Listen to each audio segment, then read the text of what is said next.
하나님 말씀 봅니다. 하나님 말씀 창세기 2장 1절에서 3절까지 보도록 하겠습니다. 창세기 2장 1절에서 3절까지입니다. 하나님 말씀이 이러합니다. 천지와 만물이 다 이루어지니라. 하나님이 그가 하시던 일을 일곱째 날에 마치시니 그가 하시던 모든 일을 그치고 일곱째 날에 안식하시니라. 하나님이 그 일곱째 날을 복되게 하사 거룩하게 하셨으니 이는 하나님이 그 창조하시며 만드시던 모든 일을 마치시고 그날에 안식하셨음이니라. 아멘.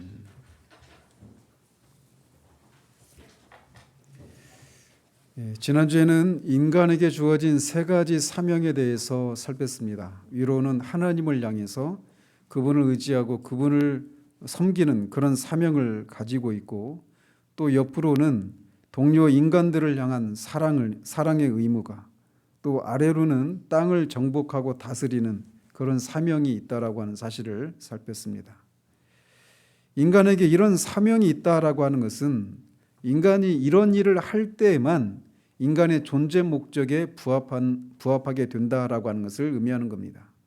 이런 사명을 감당하고 있을 때만 우리는 진정한 우리가 지어진 그 목적에 합당하게 살고 있는 것이기에 그 안에서 우리가 진정한 만족과 행복을 누릴 수 있는 것이죠.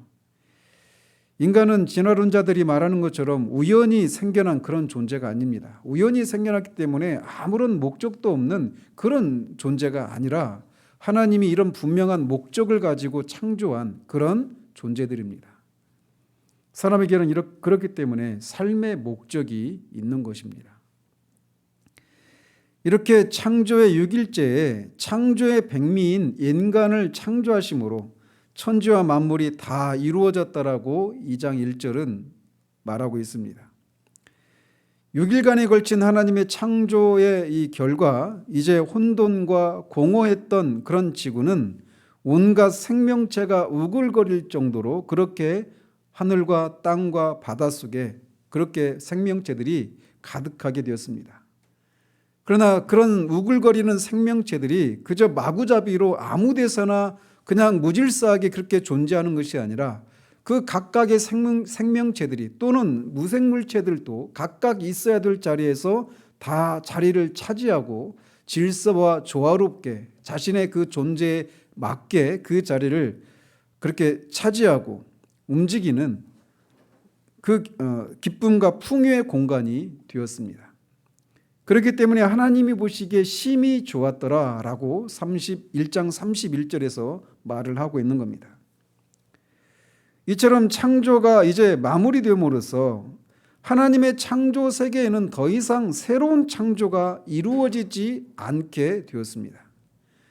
창조가 운영되고 이 창조 세계가 통치되는 그런 일만 남게 되었지, 진화론자들이 말하는 것처럼 새로운 창조가 계속해서 일어나는 그런 상태가 되지 않았다라고 성경은 분명히 말하고 있습니다. 땅에 속한 모든 것들만을 하나님이 지으신 것이 아니라 하늘에 속한 천계에 속한 모든 창조도 지구를 하나님이 6일 동안 정비하시는 것이 마감되었다라고 것을 정비하는 것으로 그 하늘에 속한 그런 만물들도 다 마감되었다라고 하는 것을 이렇게 밝히기 위해서 하늘과 땅에 천지의 만물이 다 이루어졌다라고 분명하게 밝히고 있습니다.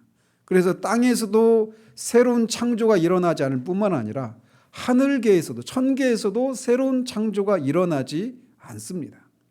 그래서 별들이 새로 생성되는 것이 아니라 있었던 별들이 그냥 폭발되는 그런 일들은 있을지언정 새로운 어떤 그 천계에 속한 것들이 새롭게 만들어지는 그런 일들은 없게 되었단 말이죠.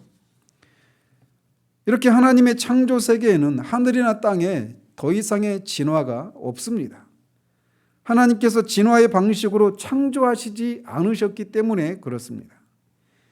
하나님의 창조 세계는 이제 보존되고 통치되어서 하나님의 목적을 향해서 이제 힘있게 출발을 할 수 있게 되었습니다. 그러면서 2절에서는 다시금 하나님이 천지를 창조하는데 일곱째 되는 날에 안식하셨다라고 하는 말을 통해서 하나님께서 이 우주 공간을 창조하시고 지구를 정비하고 하는 이런 것들을 하는 일들이 6일에 걸쳐서 이루어진 일임을 다시금 분명히 하고 있습니다.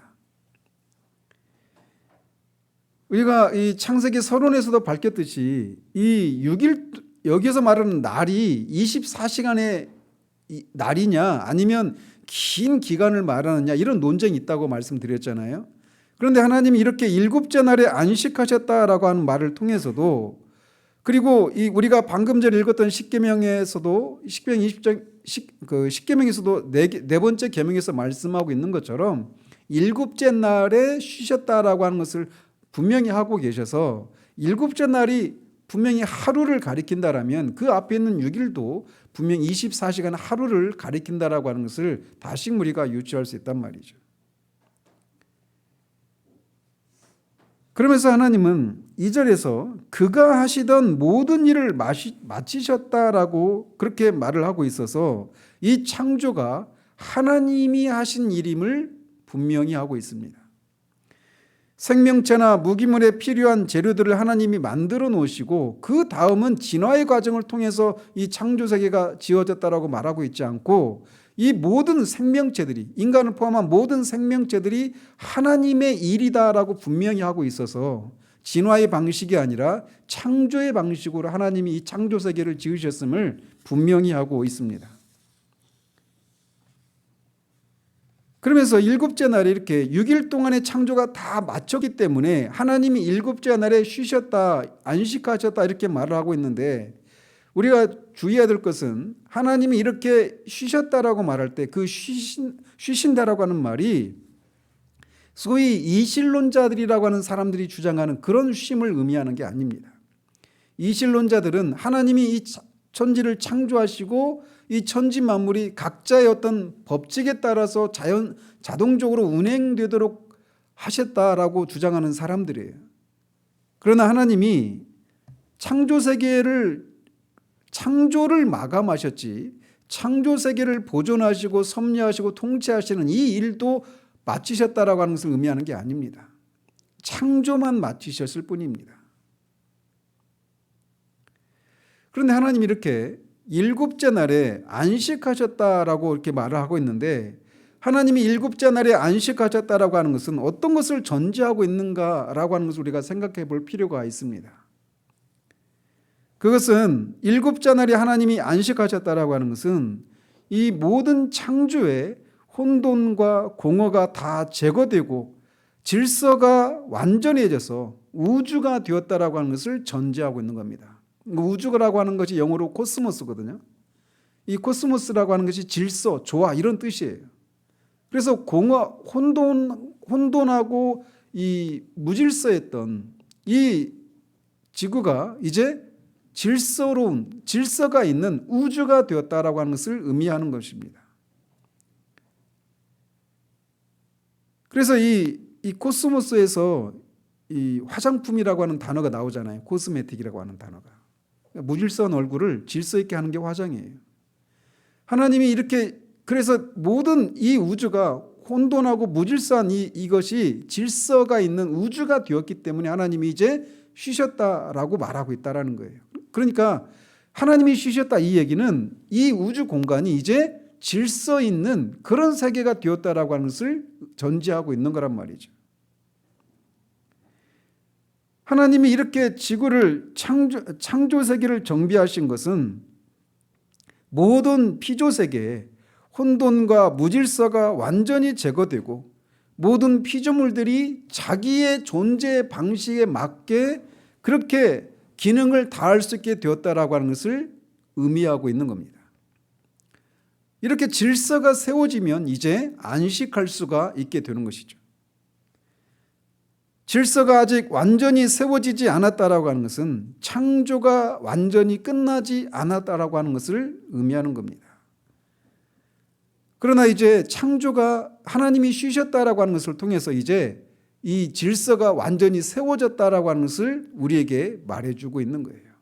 그래서 이 창조 안에는 아무것도 없는 상태에서 모든 만물이 생겨나게 하는 것도 창조의 영역에 해당되고, 그렇게 생겨난 것들이 무질서하고 그냥 그렇게 혼돈한 상태로 있는 것이 아니라 질서 있게 하시는 이 일들도 창조 사역에 해당이 되는 것입니다.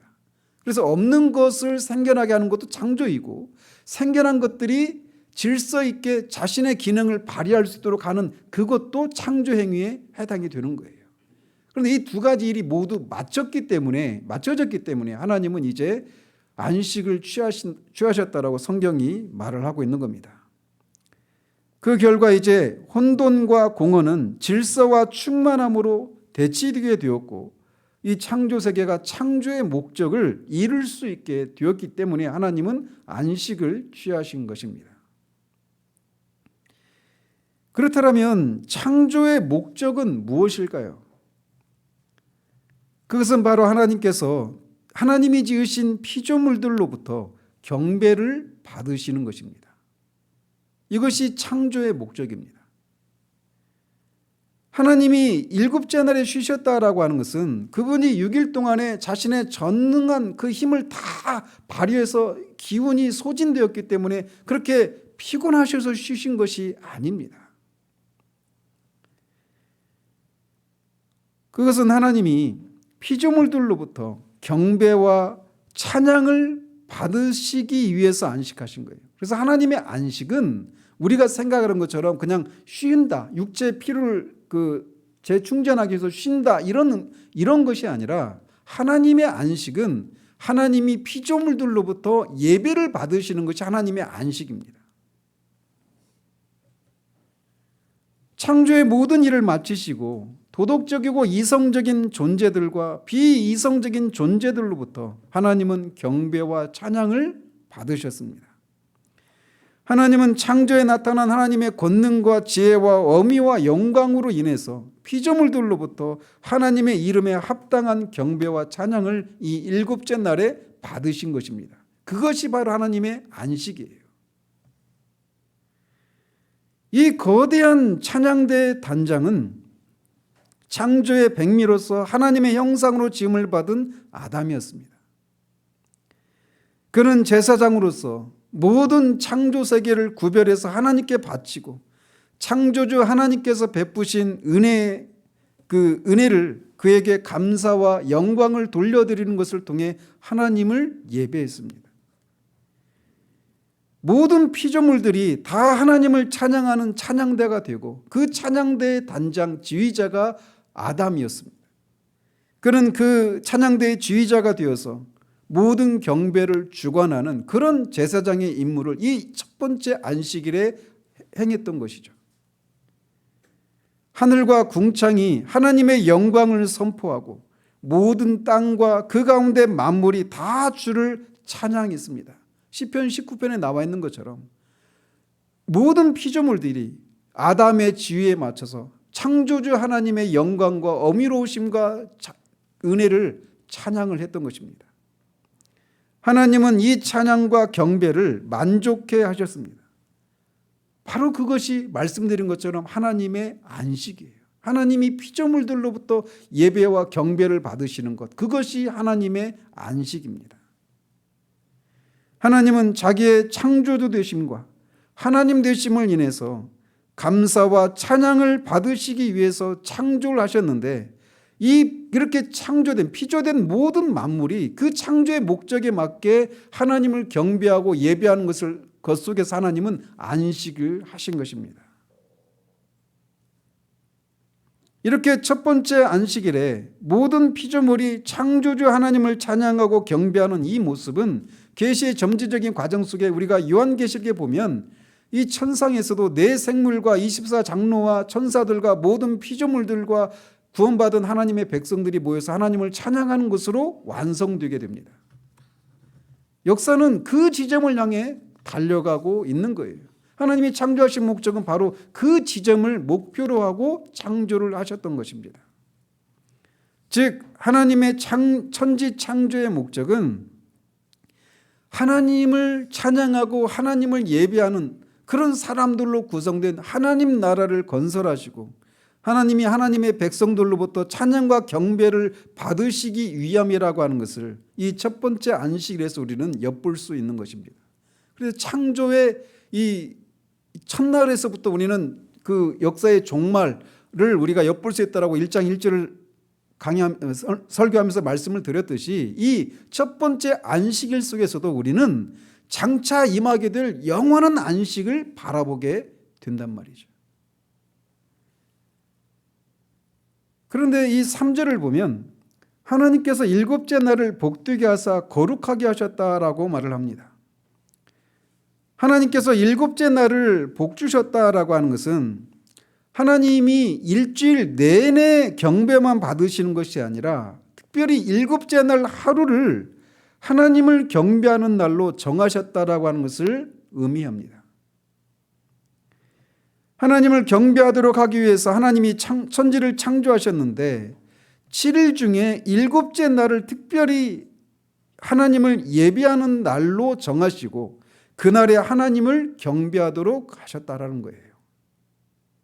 그렇기 때문에 사람의 모든 삶은 하나님을 예배하는 것을 목표로 하고 이루어져야 합니다. 하나님을 예배한다라고 하는 것은 그냥 예배당에 나와서 예배의 행위에 참여하는 것만이 예배를 하는 것이 아닙니다. 진짜 하나님을 하나님으로 인정하고 하나님의 영광과 어미로우심과 그분이 베푸신 은혜를 감사하고 찬양하는, 하나님을 하나님으로 인정하고 경배하는 그것이 진정한 예배예요. 사람의 존재의 이유는 바로 그것을 위해서 존재하는 것입니다. 소요리문답 일문답에서 말하고 있는 것처럼 사람의 제일된 본분이 무엇입니까? 하나님을 영화롭게 하고 그를 영원히 즐거워하는 것입니다. 그것을 우리의 삶의 목표로 삼아야 한다라는 것입니다. 그래서 우리가 그 목적을, 우리가 그것을 위해서 존재하게 되는데 그 존재의 목적을 이루면 우리는 존재를 계속하는 것이고 그 존재의 목적을 우리가 상실하면 우리 존재가 그 목적에서 벗어나면 우리 존재가 상실되는 겁니다. 그래서 장차 우리가 천국과 지옥으로 나누어져서 분명히 성경에서는 우리가 영원히 존재한다라고 말하거든요. 우리 영혼은 불멸하는 존재이기 때문에. 그러나 성경이 말하는 존재가 죽는다 또는 살아있다라고 하는 개념은 하나님과의 관계 속에서 성경은 그렇게 살아있다 죽어있다를 말하고 있단 말이에요. 사람의 존재의 이유는 하나님을 섬기는 것에, 하나님을 예배하는 것에 있게 됩니다. 하나님을 섬기는 것에서 사람은 사람의 존재의 목적과 의의를 갖는 거예요.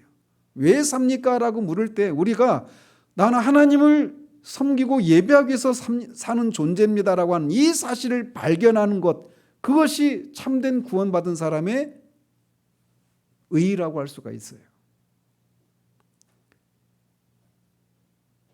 따라서 이 사람의 이 존재의 목적에 이르도록 하기 위해서 하나님은 7일 중에 하루를 정하시고 그날에 복을 주신 것입니다.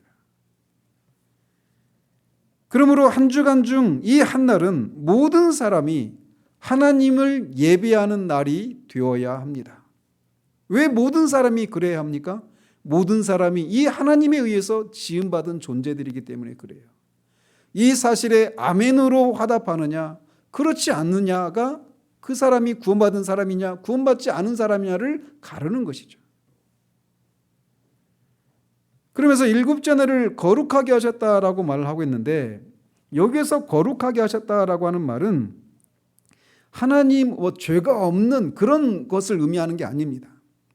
이때는 이미 이 세상에 죄가 들어오지 않았던 때이기 때문에 죄와 관련해서 거룩이라는 개념을 설명하고 있는 게 아니에요.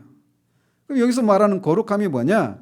하나님을 섬기기 위해서 따로 구별했다 이런 뜻입니다. 그래서 우리가 거룩이라고 하는 개념 속에 그런 게 있잖아요. 첫 번째로 하나님을 섬기기 위해서 어떤 물건이나 사람을 구별하는 거, 이게 거룩이거든요. 그런데 여러 날이 있는데 그 날 중에 한 날을, 일곱째 날을 하나님을 섬기기 위해서 따로 구별했어요. 그게 바로 하나님이 그 날을 거룩하게 하셨다라고 하는 말이 의미하는 것입니다. 일주일 중에 한 날을 하나님을 섬기도록 구별하신 것은 바로 하나님을 섬기는 것입니다. 그래서 그렇기 때문에 그날이 거룩한 거예요. 그래서 거룩하냐 거룩하지 않느냐를 결정 지어주는 기준이 무엇이냐면 하나님을 섬기기 위해서 구별되어 있느냐 구별되지 않았느냐라고 하는 것을 의미해 주는 거예요. 하나님이 이렇게 천지 만물을 창조하셨기 때문에 하나님은 이 하루를 창조주 하나님 자신을 경배하도록 그렇게 정하실 권리가 하나님께 있는 겁니다. 더 나아가서 모든 만물이 특별히 도덕적이고 이성적으로 지음받은 하나님의 형상으로 지음받은 인간이 하나님으로부터 창조되었기 때문에 창조주 하나님께 대해서 도덕적인 책임을 가지고 있는 것은 너무나 당연한 것입니다. 왜 진화론자들이 그렇게 과학적인 근거가 없음에도 불구하고 그렇게 진화론을 주장하느냐? 만약에 사람이 하나님에 의해서 창조된 존재라면 피조물인 인간은 창조주 하나님을 향해서 도덕적인 책임을 져야만 하는 것입니다. 그렇기 때문에 인간이 창조주에 의해서 지음받은 존재가 아니라 우연히 그렇게 지음받은 존재라고 그렇게 주장을 하는 거예요. 하나님 앞에서의 그런 도덕적인 책임을 짓지 않겠다라고 하는 그 하나님을 향한 반역한 마음이 그런 주장을 하는 것이죠. 아무튼 하나님은 피조물로부터 예배를 받으시기 위해서 만물을 창조하시고 경배를 받으시기 위해서 6일 동안의 일을 모두 마감하셨습니다. 일을 하는 동안에는 경배를 받으실 수 없기 때문에 그렇습니다. 그러므로 정기적으로 하나님을 경배하는 것을 잊지 않도록 하나님은 7째 날을 구별해서 하나님을 경배하는 날로 정하셨습니다. 나중에 보면 이 다윗이 하나님을 위해서 성전을 지을 소망을 가지고 있었잖아요. 그런데 하나님이 나단 선지자를 통해서 네가 아니라 네 아들을 통해서 성전을 짓게 하겠다라고 하시죠. 그러면서 그렇게 이유를 말씀하시는데 너는 전쟁에서 피를 많이 흘렸기 때문이다 이렇게 얘기하잖아요. 근데 우리가 흔히 생각하기에 전쟁에서 피를 흘렸기 때문에 그 피 묻은 손으로는 하나님을 섬기고 예배하는 그런 성전을 지을 수 없다 이렇게 생각하기 쉬운데 거기서 말하는 것은 이 안식일과 관련이 되어 있는 겁니다. 하나님이 경배 받으시기 위해서는 일이 다 맞춰져야 돼요. 그런 것처럼 다윗은 하나님의 나라인 이스라엘을 세우고 전쟁을 치르는 일들을 했던 사람입니다. 그리고 솔로몬 때 가서 그 땅이 완전히 정착을 하죠. 솔로몬이 평강의 왕이잖아요. 평강의 왕. 일이 다 끝난 솔로몬 때 하나님을 예배할 성전을 짓게 하시기 위해서 그런 말씀을 하셨던 것입니다. 그래서 하나님이 이 7일째도 이렇게 일을 하시는 중에는 하나님이 경배를 받으실 수 없기 때문에 일을 모두 마감하신 후에 7째 날에 하나님을 경배하도록 그렇게 정하셨던 거예요. 이것은 우리 개인의 삶에도 그대로 적용할 수가 있습니다. 우리가 이 영원한 그 안식에 들어가서 하나님을 경배하고 예배하는 이 일은 우리가 이 땅에서의 모든 수고를 다 마친 후에 가능하게 되는 거예요. 그리고 이 역사도 마찬가지예요. 이 인류 역사가 어둠의 세력, 사탄의 세력과의 그런 전쟁을 다 끝낸 후에 새 하늘과 새 땅이라고 하는 그 영원한 세계에 들어가서 비로소 하나님을 완전하게 아무런 막힘 없이 경배하고 예배하는 그런 것이 가능하게 되는 것이죠. 그래서 이게 이 첫째 날이 이 첫 번째 안식일 속에서도 우리는 이 다음의 인류 역사가 이 세상의 역사가 어떻게 흘러갈 것인가를 우리는 볼 수 있어요. 물론 이 당시 1차적인 청중인 이스라엘 백성들은 그것이 부족했죠. 그런 계시가 부족했지만 이미 우리는 신약의 계시를 가지고 있는 우리들이 볼 때 그 시각으로 신약의 빛으로 이 안식일의 모습을 보면 그것을 목표로 해서 이런 일들을 하셨구나라고 하는 것을 우리가 유추할 수 있단 말이에요. 하나님은 경배를 받으시기 위해서 일을 마치셨습니다.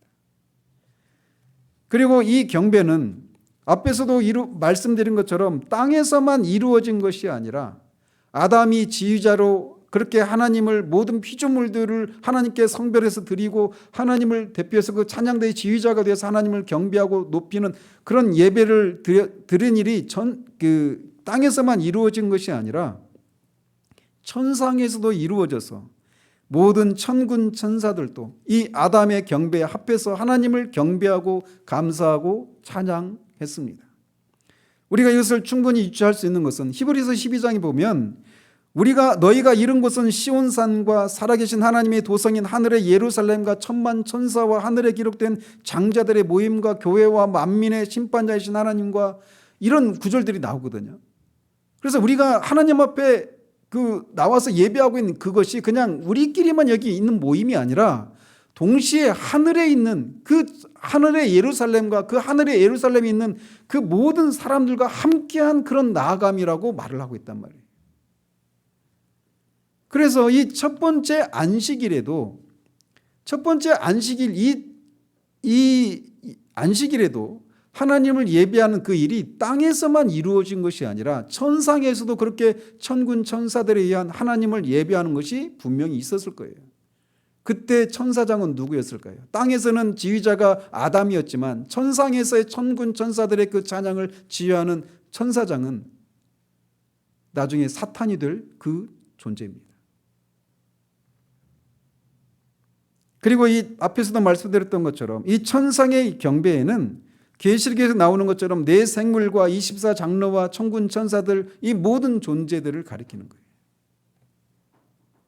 이렇게 지상의 찬양대를 지휘하는 아담, 천상의 지휘자 사탄이, 그때는 사탄이 아니었죠. 그렇게 하나님을, 창조주 하나님을 그렇게 이 첫 번째 안식일에 예배했었던 거예요. 그래서 이 첫 번째 안식일에는 지상과 천상의 온 우주 공간에 창조주 하나님을 향한 찬양이 가득했을 것입니다. 그리고 이 찬양은 타락으로 인해서 그 웅장함이 감해지는 적도 있었지만 하나님은 언제나 하나님을 예배하고 찬양할 사람들을, 찬양대들을 늘 가지고 계셨어요. 어제도 이 말씀을 준비하다가 이게 몇 년 전에, 벌써 6년 전이더라고요. 6년 전에 우리 카페에 올렸던 찬양 동영상 중에 하나님의 모든 가수들이 집에 모일 때라고 하는 찬양이 있어요. 거기서도 이렇게 말을 하고 있는데, 거기서도 말하고 있는 것처럼 이 세상의 역사는 어떤 의미로 보면 하나님을 찬양할 찬양대원들을 하나님이 모으시는 일이다, 이렇게도 해석을 할 수 있습니다. 하나님은 타락한 이후에도 여전히 하나님을 찬양할 찬양대들을 늘 가지고 계셨고, 하나님은 단지 그냥 아담 한 사람으로만 구성된 찬양대가 아니라 수를 헤아릴 수 없이 많은 하나님을 찬양할 찬양대들을 가지기를 원하셨어요. 그리고 그 일들을 타락과 또 구속과 그 완성이라고 하는 그런 역사를 통해서 그 일을 진행하셨고 또 진행하고 계시고 장차 완성될 것입니다. 우리는 그 지점을 향해 가고 있는 거예요.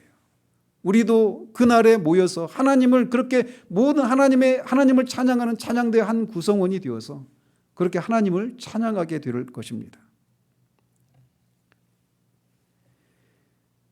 그렇다면 왜 1장에서 이렇게 만물의 창조가 다 끝났는데 천지와 만물이 다 창조되었다라고 해놓고 왜 이렇게 안식일이 바로 이어서 나오게 될까요? 그것은 이 안식일은 이제 그 4장 이하에서 나오는 그 내용의 압축이고 또 전체 성경의 압축이기 때문에 그렇습니다. 다른 말로 말하면 이 안식일은 하나님 나라의 일종의 모델하우스와 같은 그런 모습으로 우리에게 보여주고 있단 말이에요. 그래서 이 장에서 이제 하나님 나라에 대해서 말하기 전에 그것의 압축인 안식일을 먼저 선포하고 계신 겁니다.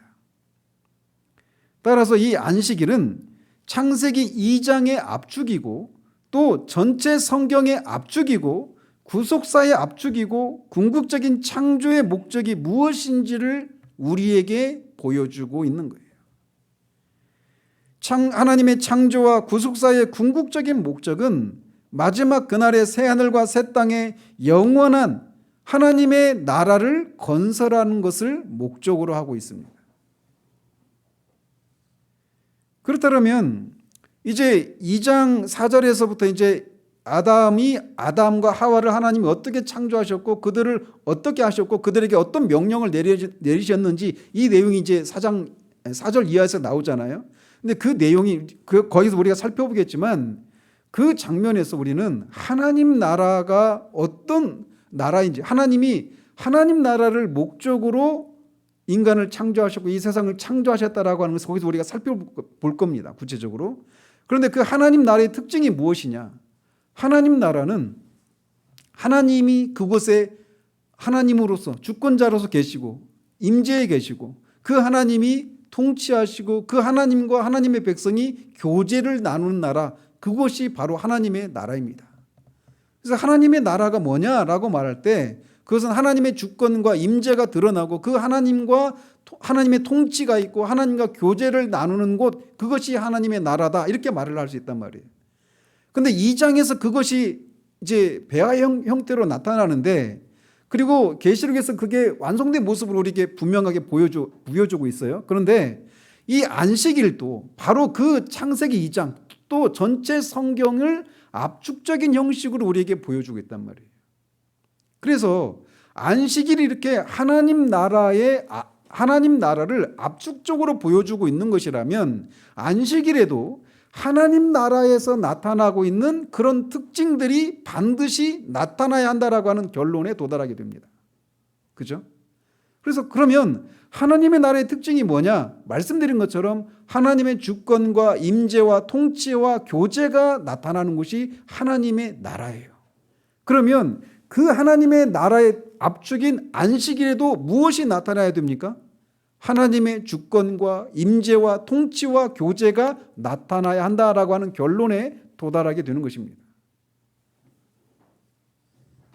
그렇기 때문에 이 안식일에 우리가 아직 이 계시가 점진적인 과정을 거쳐야 하기 때문에 이 2장 2절 3절에서는 안식일 이렇게 어떤 명칭화되지는 않잖아요. 나중에 이제 출애굽기에 가서야 안식일이라고 하는 그런 명칭이 나온단 말이에요. 그러나 1차적으로 지금 이 청중들은 이스라엘 사람들이에요.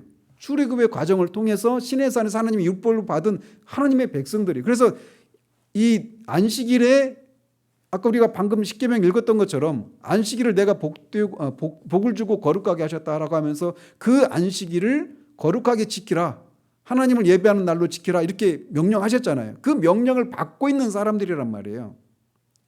그러니까 그래서 이 안식일이라고 하는 말이 여기는 명시적으로 나와 있지 않지만 안식일이 어떤 날인가를 이미 이 1차 청중들은 알고 있단 말이에요. 그래서 이 안식일에는 반드시 하나님 나라에서 나타나는 하나님의 주권과 임재와 통치와 교제라고 하는 그런 특징이 반드시 나타나야 하는 거예요. 따라서 안식일에 우리가 이렇게 모여서 이제 또 안식일 얘기하면 또 이제 안식교에서 말하는 안식일과 또 우리가 기독교에서 말하는, 개중교에서 말하는 또 주일과 또 개념을 얘기해야 되는데 그 얘기를 하면 또 이제 길어지니까 그 얘기는 오늘은 제가 생략하고 또 기회를 봐서 그 얘기는 하도록 하겠습니다. 어쨌든 안식일에 모여서 우리가 예배할 때 이 안식일에 하나님의 임재가 나타나지 않는다라면 아무 의미가 없는 겁니다. 안식일에 모여서 하나님의 그런 통치와 하나님과 교제를 나누는 그런 일이 없다라면 아무 의미가 없는 거예요. 지금도 우리가 이 안식일을 우리가 하나님 앞에 지키면서 이렇게 나와서 예배하는데 예배 현장에 하나님의 임재가 나타나지 않고 그 하나님을 만나고 그 하나님과 교제를 나누는 그런 일이 이루어지고 있지 않다라면 아무 의미가 없는 거예요.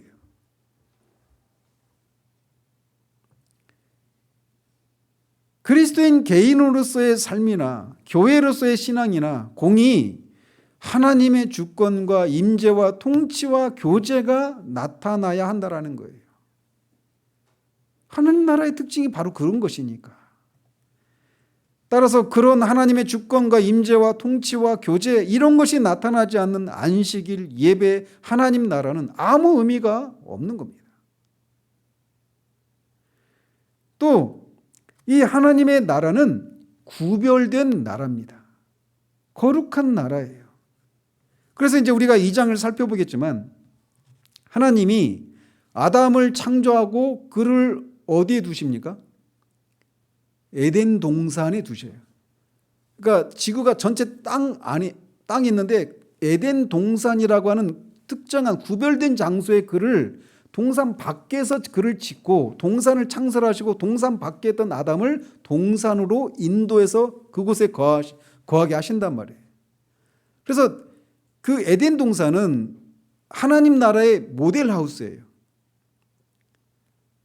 그런 것처럼 하나님 나라라고 할 때 그 하나님 나라의 특징은 뭐냐? 구별된 곳이다라고 하는 것이 구별된 곳이다라는 구별되었다라는 겁니다.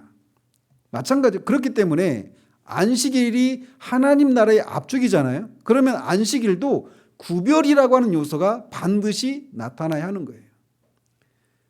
그러면 무엇과 구별이 되어야 됩니까? 나머지 6일 동안과 구별된 날이어야 한다는 겁니다. 시간적으로 그런 구별이 있어야 되는 거예요. 그래서 엿새 동안과 일곱째 날은 구별되어야 하는 거예요. 어둠으로부터 하나님이 빛을 구별하셨듯이 이 일곱째 날과 엿새 동안은 구별되어야 하는 겁니다. 그래서 이 일곱째 날에는 엿새 동안의 삶과 삶의 형태와 다른 그런 것이 있어야 하는 거예요. 엿새 동안은 우리가 출애굽기 십계명 네 번째 계명에서 주님이 말씀하신 것 있는 것처럼 6일 동안은 열심히 일을 해야 됩니다.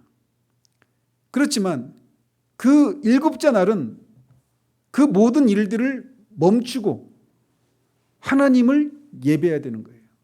하나님이 창조 사역을 다 멈추고 경배를 받으시기 위해서 일곱째 날을 구별하시고 복을 주신 것처럼 우리도 6일 동안 우리를 위한 그런 삶을 일을 모두 마치고 일곱째 날은 하나님을 예배하기 위해서 하나님을 경배하기 위해서 그렇게 따로 구별을 해야 되는 거예요. 오늘날 이런 주일 성수라고 하는 개념이 너무나 율법적인 그런 요소, 그런 면으로 지켜지는 것에 대한 반동으로 우리가 주일 개념이 흐려지기 쉬운 일들이 있을 수 있습니다. 그러나 분명한 것은 일곱째 날은 나머지 엿새와 구별된 날이어야 합니다. 그날은 하나님을 경배하고 예배하기 위한 날로 구별된 날이어야 하는 거예요.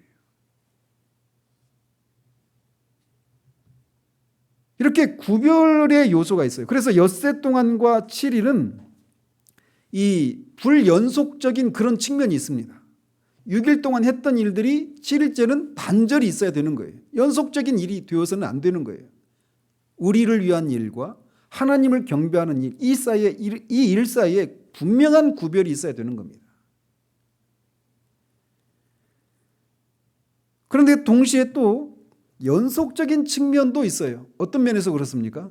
이 7일째 하나님을 경배하고 하나님을 섬기는 그런 삶의 모습이 6일 동안에도 나타나야 되는 거예요. 그래서 소위 썬데이 크리스찬이라고 하는 말이 있잖아요. 주일에만 그리스도인인 사람, 주일에만 거룩하고 월요일부터는 전혀 그리스도인이 아닌 그런 삶을 살아가는 그런 면으로 그냥 불연속적인 측면만 있어서는 안 되는 거예요. 연속적인 측면도 분명히 있어야 합니다. 그럼에도 불구하고 이 일곱째 날은 다른 날들과 구별된 날이어야 하는 것입니다. 엿새 동안은 아담의 후손으로서의 삶을 유지하기 위해서 필요한 모든 삶을 사는 시간들입니다. 그러나 이 일곱째 날은 이 엿새 동안의 삶과 구별된 날이어야 합니다. 그날은 하나님의 날입니다. 신약으로 넘어와서는 이제 주일이라고 하죠. 주님의 날. 우리의 날이 아니라 하나님의 날입니다. 그렇기 때문에 이 날에는 세상의 날이 연장되어서는 안 되는 거예요. 우리가 종종 이 주일 개념을 이 분주한 현대 사회를 살아가면서 우리가 율법적으로 이 주일을 지켜서는 안 되지만 이 주일에 대한 개념들을 우리가 분명히 해야 됩니다. 그래서 이 주일에는 정말 하나님을 예배하는 그 일에만 우리를 드려야 되는 거예요. 부득이한 사정이 분명히 있죠. 특별히 하나님이 예외로 규정하시는 일들이 있죠.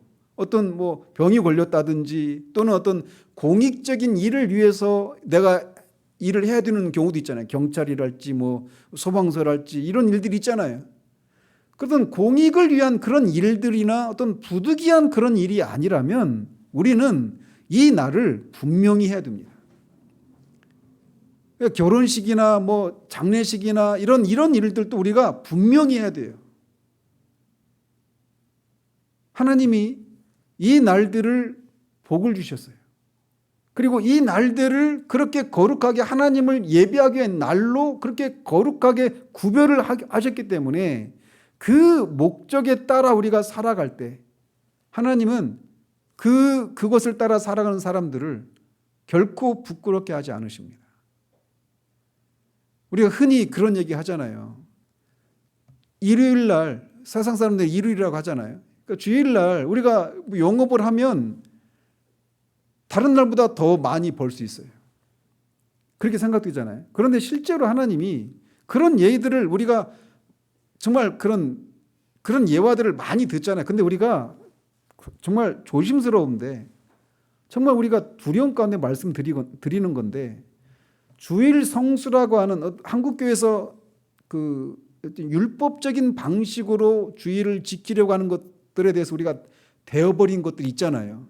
그러다 보니까 하나님께서 이렇게 주일을 거룩하게 구별해서 온전히 하나님을 나를 위한 삶이 아니라 하나님을 위한 삶만 하나님을 경배하는 일에만 드렸던 사람들에게 하나님이 내리신 복에 대한 그런 간증들을 우리가 그냥 무시하고 막 그런 경향들 우리도 모르게 우리 가운데 있을 수 있어요. 그러나 하나님은 분명히 일곱째 날을 분명히 다른 날들과 구별하셨습니다. 그렇기 때문에 이 날은 주일은 여러분이 정말 어떻게든지 이 날을 반드시 하나님을 경배하기 위한 날로 지키겠다라고 하는 그런 다짐을 가지고 지켜야 돼요.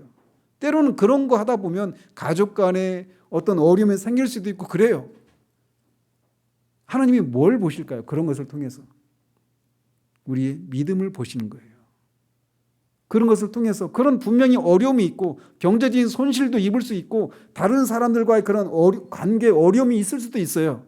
그럼에도 불구하고 나는 하나님을 섬기는 사람이기 때문에 하나님을 섬기기 위해서 특별히 구별된 이 날을 하나님을 섬기는 일에만 바치겠다라고 하면서 그런 경제적인 손실을 또는 사람들의 관계 어려움들 이런 것들을 다 감당하고 지키겠다라고 하실 때 하나님이 복을 주시는 거예요. 제 직장을 다니면서도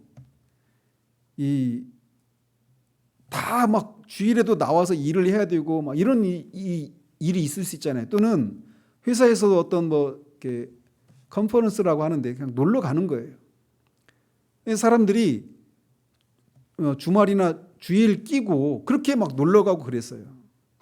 그런데 거기에 가서 주일에 저 때는 그런 일이 없었는데 제 앞에 있었던 선배들이 기독교인들 중에 그렇게 주일에 가니까 주일에 거기 가서 거기서 따로 이제 그 예배를 그 지역에 가서 예배를 드리고 하는 일이 있었어요. 그런데 그렇게 욕을 먹었죠. 막 그렇게 하니 욕을 먹죠. 당연히 단체 생활에서 어긋난 삶을 사니까. 그런데 그렇게 하고 나니까 어떻게 되느냐? 그 뒤에 들어온 저 같은 사람들이 주일에는 이제 우리 회사에서 사람들을 불러 모으지 않아요.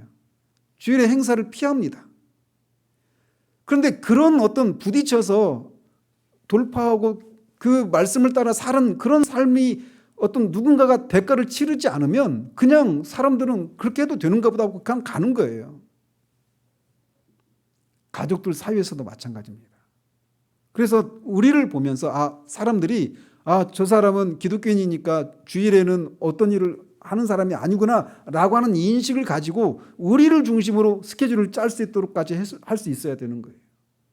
거기에는 대가가 있죠. 대가를 치르는 일들이 있죠. 그러나 분명한 것은 그날은 하나님을 경배하는 날로 구별되어야 한다는 겁니다. 뿐만 아니라 이 하나님의 이 안식일이 1장 31절에서 하나님이 보시기에 심히 좋았더라라고 하는 것의 연장으로 안식일이 시작되는 거예요. 그렇다면 6일 동안의 우리의 삶의 상태들과 7일째 되는 하나님을 경배하는 이 날로 정해진 안식일의 그 삶의 양태도 달라야 된다라고 하는 것을 우리에게 시사해 주고 있는 겁니다. 그러면 어떻게 달라야 되느냐? 말씀드린 것처럼 하나님이 보시기에 심히 좋았더라라고 하는 것의 연장이 안식일에 나타나야 되는 거예요. 그래서 안식일에는 이곳에서 기쁨과 그런 풍요로움과 그런 어떤 그런 소망과 그런 치유와 이런 것이 용서가 나타난 날이 안식일이어야 한다라고 하는 것을 우리에게 말해주고 있는 겁니다. 안식일의 기초, 안식일의 뿌리는 하나님이 창조하신 것을 보시고 만족하고 심히 기뻐하신 것에 뿌리를 두고 있는 겁니다. 그래서 안식일은 하나님의 창조의 기쁨을 피조물의 대표인 인간이 피조물을 대표해서 하나님과 함께 하나님의 창조의 기쁨을 같이 나누는 날이 안식일이에요. 그래서 안식일에는 기쁨이라고 하는 요소가 있어야 하는 것이죠. 하나님은 바로 이렇게 인간과 이 기쁨을 나누기 위해서 인간을 하나님의 형상으로 지으신 것입니다. 창조의 기쁨을 함께 나누는 것이 안식일입니다. 일곱째 날을 하나님이 구별하신 목적은 바로 이 창조의 기쁨을 사람과 함께 나누기 위해서 그렇게 정해놓으신 거예요. 따라서 안식일의 절정은 예배입니다. 그리고 예배는 어떤 의미에서는 잔치입니다.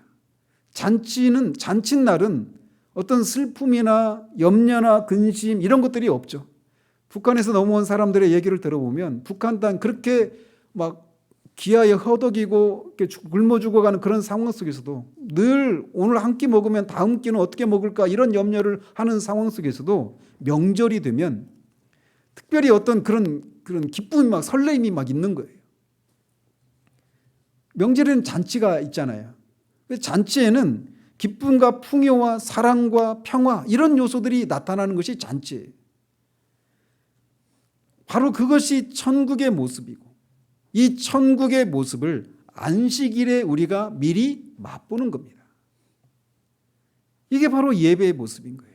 그래서 시편에 보면 성전에 올라가는 그런 시편 기자들이 성전에서 하나님을 예배하고 하나님과 교제를 나눌 것을 막 너무 사모했기 때문에 영혼이 상할 정도까지 되었다라고 하는 그런 하나님을 사모함의 그런 정들을 이렇게 노래하고 있는 모습들을 우리가 흔히 볼 수 있잖아요.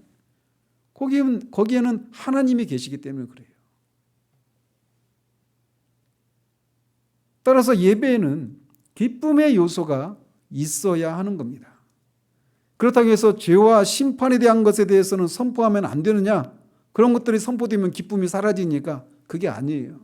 죄와 심판에 대한 경고를 선포하는 것을 통해서 그것을 듣고 자신의 죄인됨을 회개할 때 그 회개에는 반드시 기쁨이 수반되는 겁니다.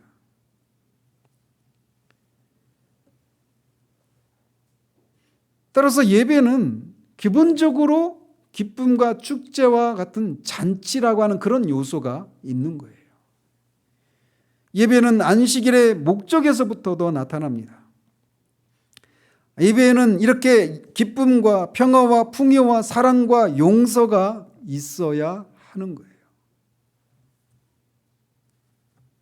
계시의 점진적인 발전 과정에서 우리는 시내산에서 비로소 앞에서도 말씀드린 것처럼 제7일 일곱째 날을 안식일로 거룩하게 지키라고 하는 분명한 명시적인 그런 명령을 받습니다.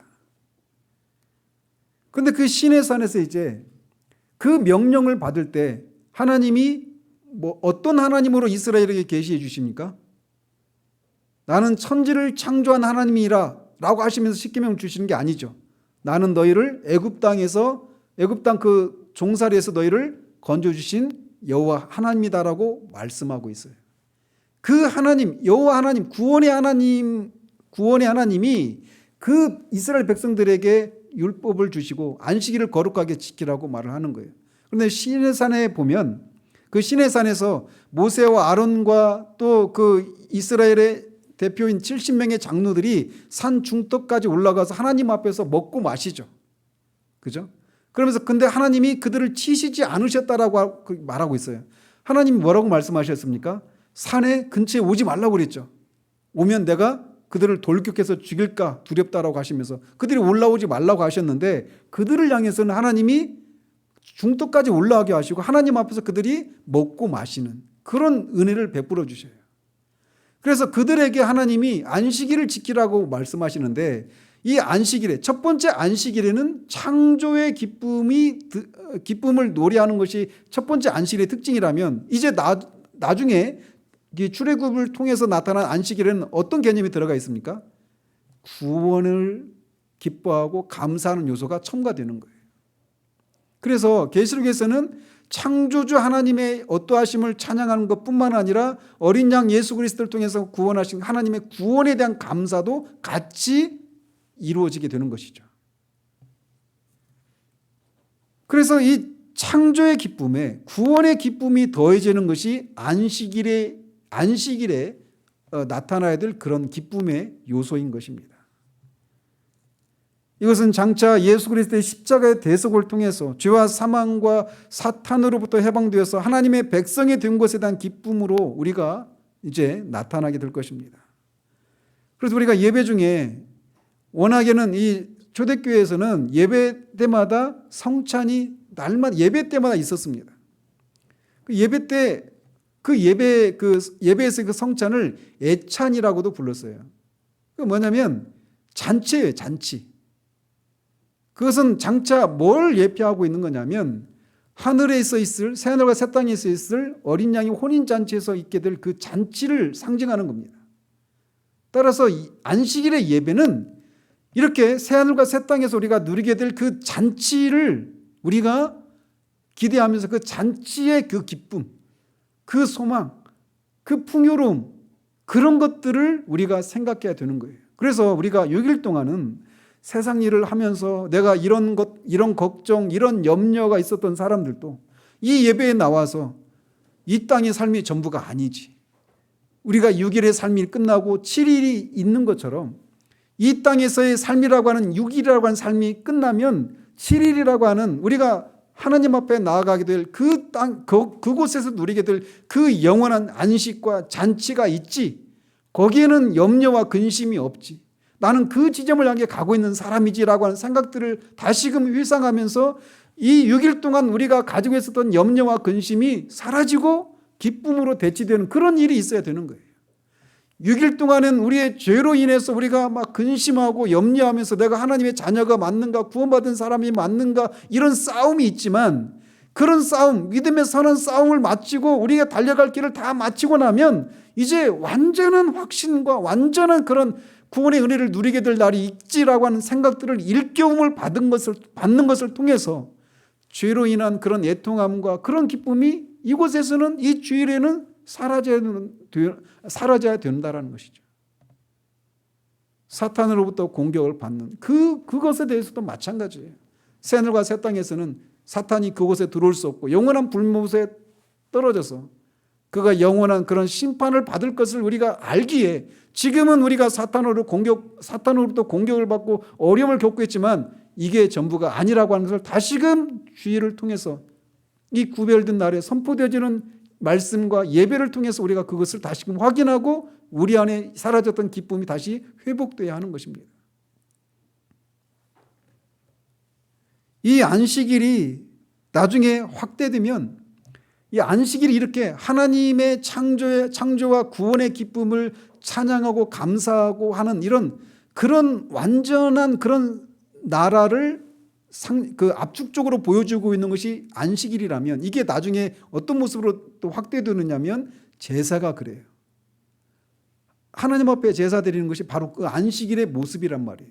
제사, 또 각종 절기들, 그리고 희년, 이런 것으로 점점 확대되어 나타나는 겁니다.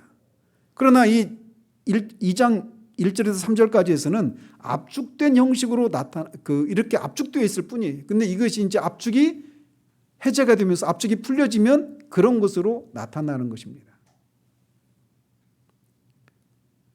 하나님은 그날에 복을 주셨습니다. 우리가 누리게 될 그 복은 하나님과 교제를 나누는 복이에요.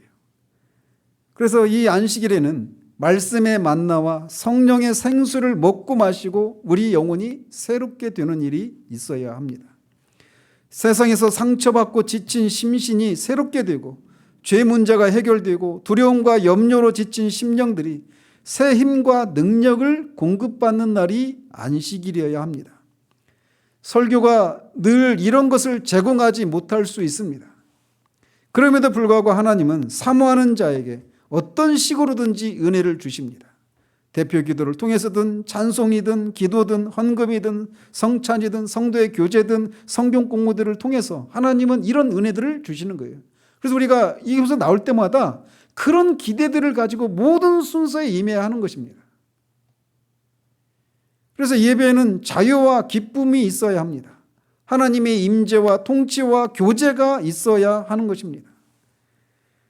이렇게 안식일은 하나님 나라의 모델이기 때문에 안식일을 이렇게 압축적인 형식으로 먼저 선포하고 계신 것입니다.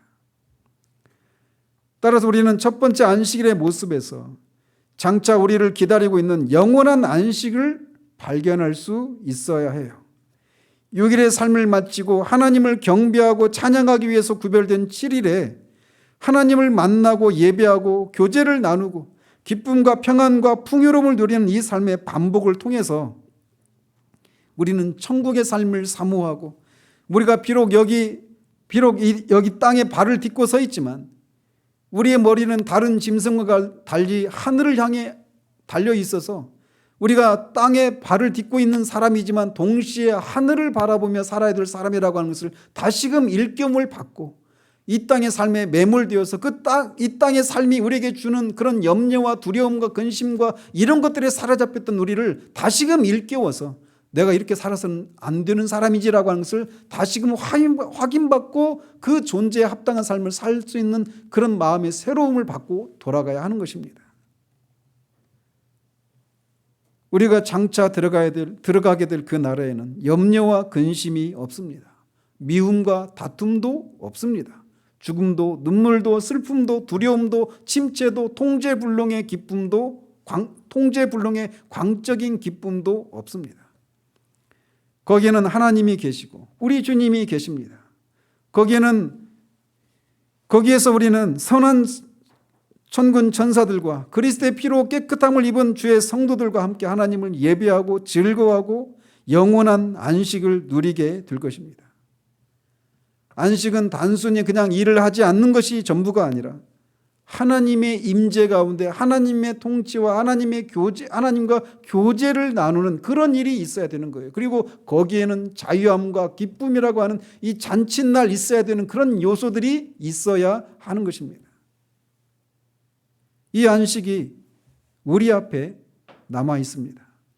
우리가 얼마 동안이나 이 땅에서 하나님을 예배해야 될지 모르지만 우리가 이렇게 예배하러 모일 때마다 새 하늘과 새 땅에서의 잔치가 우리 앞에 기다리고 있음을 다시금 확인받고 이 땅에서의 삶을 용기를 내고 소망 중에 인내하며 살아야 할 것입니다. 하나님은 이 안식일을 그런 목적으로 우리에게 주신 거예요. 기도하겠습니다. 하나님 아버지, 이 첫 번째 안식일을 통해서 그것에 담겨 있는 하나님의 창조의 목적을 우리가 살펴보았습니다. 우리가 이 안식일이 다른 엿새 동안과는 시간적으로 뿐만 아니라 그 나타나는 삶의 양태도 구별되어야 한다는 사실들을 살펴보게 됩니다. 이 안식일에 우리가 이곳에 나와 하나님을 예배하고 있음에도 불구하고 여전히 우리 마음에 엿새 동안 우리 마음에 있었던 염려와 근심과 두려움과 침체와 다양한 그런 것들을 가진 채 여기 우리가 있는 것이 정상이 아닌 것을 우리가 기억하고 그 안식일은 결국은 하나님 나라에서 이들 그 영원한 안식과 그 잔치를 미리 이곳에서 맛보는 것이라고 하는 것을 우리가 말씀을 통해 들었다라면 우리의 삶에 우리 예배 현장 가운데서도 그런 것이 우리 가운데 있기를 하나님 앞에 청교도들이 말한 것처럼 청구하는 그런 우리들 될 수 있도록 도우시옵소서. 그래서 정말 우리가 이 주일에 모일 때마다 하나님을 예배할 때마다 하나님의 임재가 나타나기를 간구하고 그 하나님과 교제를 나누는 데서 오는 그 자유함과 기쁨을 맛보기를 사모하고 그런 주시는 은혜를 인해서 이 엿새 동안의 삶을 구별된 삶을 살아가는 그런 우리들이 될 수 있도록 도우시기를 원합니다. 예수 그리스도 이름으로 기도합니다. 아멘.